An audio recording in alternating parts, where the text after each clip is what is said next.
In the hills, up the street, down the valley, by the sea, palaces and high streets, countrysides and SCZs. We've been here, we've been there, Veka's been just everywhere. అంతా నువ్వే చేసావు, ఇప్పటికీ నా చేతులు నీ చేతుల్లోనే ఉన్నాయి నాన్న. ఇలాంటి డైలాగ్స్ ఇప్పటికీ జనాలు ఉపయోగిస్తూనే ఉంటారు. ది బెస్ట్ ఫ్యామిలీ మూవీగా 7 నంది అవార్డ్స్ ని సొంతం చేసుకున్న సినిమా రీ రిలీజ్ కి రెడీ అవుతోంది. అదేంటో చూద్దామా? అంతేనా? కుదిరితే కప్ కాఫీ, వీలైతే 4 మాటలు. ఇలాంటి డైలాగ్స్ వింటే వెంటనే బొమ్మరిల్లు గుర్తుకొచ్చేస్తుంది. దర్శకుడు సినిమానే ఇంటి పేరుగా చేసుకుని బొమ్మరిల్లు భాస్కర్ అయ్యాడు.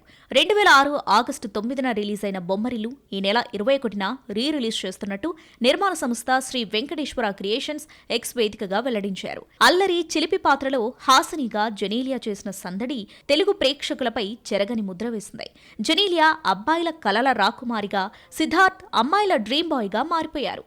ఫ్యామిలీ ఎంటర్టైనర్ గా రూపొందిన బొమ్మరిల్లు అప్పట్లో సెన్సేషనల్ హిట్ అయింది. క్లాస్, మాస్, ఫ్యామిలీ, యూత్ అన్న తేడా లేకుండా అన్ని వర్గాల బొమ్మరిల్లు 7 నందులను అందుకుంది. ఉత్తమ చిత్రంతో పాటు ఉత్తమ స్క్రీన్ ప్లే దర్శకుడిగా భాస్కర్, ఉత్తమ సహాయ నటుడిగా ప్రకాష్ రాజ్ ను నందులు వరించాయి. ఉత్తమ మాటల రచయితగా అబ్బూరి రవి, ఉత్తమ డబ్బింగ్ ఆర్టిస్టుగా సంగీతారెడ్డి నందులు గెలుచుకున్నారు. స్పెషల్ జ్యూరీ అవార్డు జెనీలియాను వరించింది.